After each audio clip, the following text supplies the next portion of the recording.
So, Jim, in the last segment, you outlined for us very clearly, I have to say, a plan to win the general election in the 4th Congressional District of New Jersey, where there is an R+8 partisan index. And you made the point, which I think, Democrats around the country are starting to understand that there are more people sitting on the sidelines that are even voting at this point, and that your appeal does not have to be to the Republican base.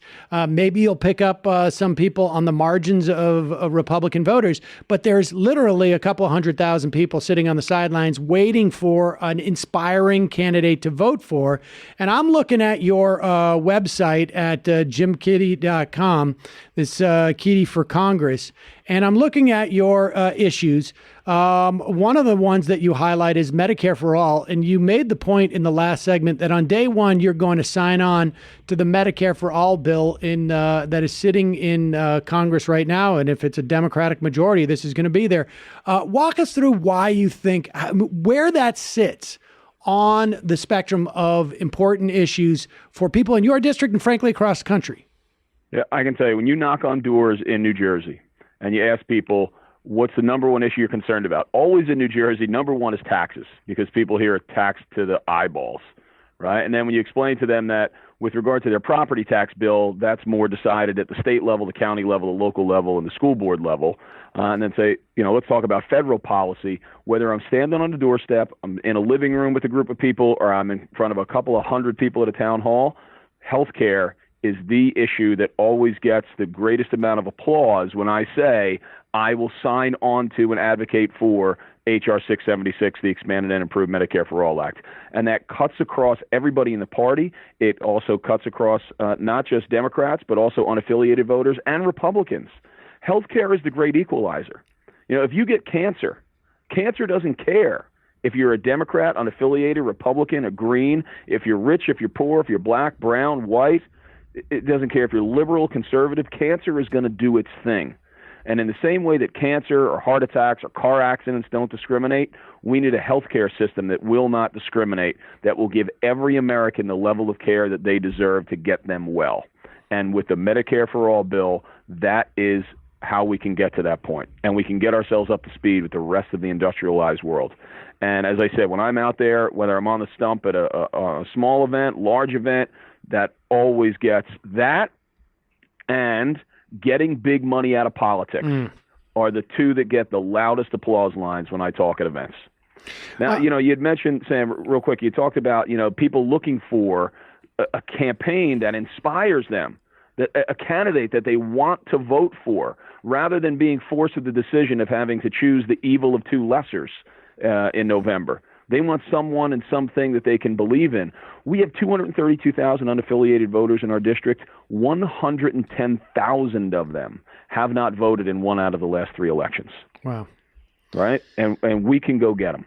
Now, so number 2 is that big money in elections, and I want to talk about what the obstacles are that you're facing in the context of a primary. Obviously, you're going to face more of those in a general. I also just want to note that you support a tuition-free public college, and from my perspective, I hear about that a lot. I think student debt is one of the greatest drags we can have on a society in terms of creating real strong citizens and people who want to go into pursuits that are not necessarily lucrative. And tuition free is a step further even than debt free, because it puts everybody on a level playing field. Give me one more of your top line issues that you pursue as you go out and hear from people in New Jersey's 4th District. Sure. Climate change. Because if we don't deal with climate change, none of the other issues that we're talking about are going to matter. We don't have clean air. We don't have clean water. We don't have communities, especially here. I live in a coastal community that was devastated by a superstorm. Within the 4th District, we have 13 miles of beachfront. In New Jersey, we do $45 billion in tourism every year that's grounded in our 4 oceanfront counties, Monmouth, Ocean, Atlantic, and Cape May. And we need to be pushing back against the dirty energy companies. We need to mitigate the damage that's been done. And look, we have all consumed those fuels that they have provided, so we all take personal responsibility for it.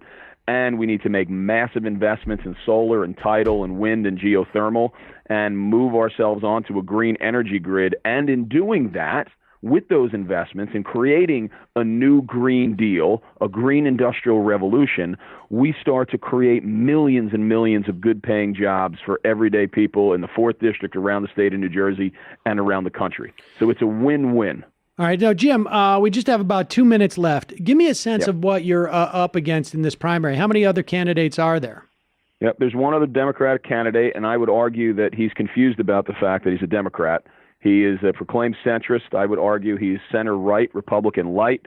He checks a few boxes for people down at the DCCC with his resume, but this is a guy who hadn't lived in our district since he was 18. He just moved back here in June from Northern Virginia. You know, he's carpetbagging in and has got the support of some of the establishment folks because they're afraid to put forth a bold progressive candidate and actually stand on our ideals. You know, this is a guy who is where our campaign is driven by grassroots contributions. You know, the majority of our contributions are from people donating under $200, and they are from people within the 4th District.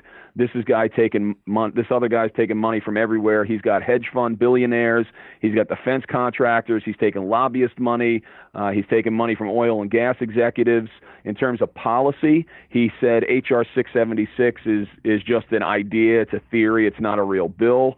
I believe in a $15 federal minimum wage. He doesn't. I believe in federalizing marijuana, making marijuana legal for both medicinal and recreational. He says it should be left up to the states. I am for publicly financing our colleges and universities. He's talked about the possibility of publicly financing our community colleges. And then in terms of strategy, I want to go after our Democratic base and left-leaning unaffiliated voters. He has said that that's a waste of time, and he believes he's going to peel off 30% of Congressman Smith, a 38-year Republican, 30% of his Republican base to win this thing. Jim, where can people get more information and read up on you and perhaps help you out? Well, what's the best place? Where's the best place? Go ahead. Yep. People can go to jimkeady.com, JIMKEAD as in Democrat, Y.com. And I would encourage people to do their homework.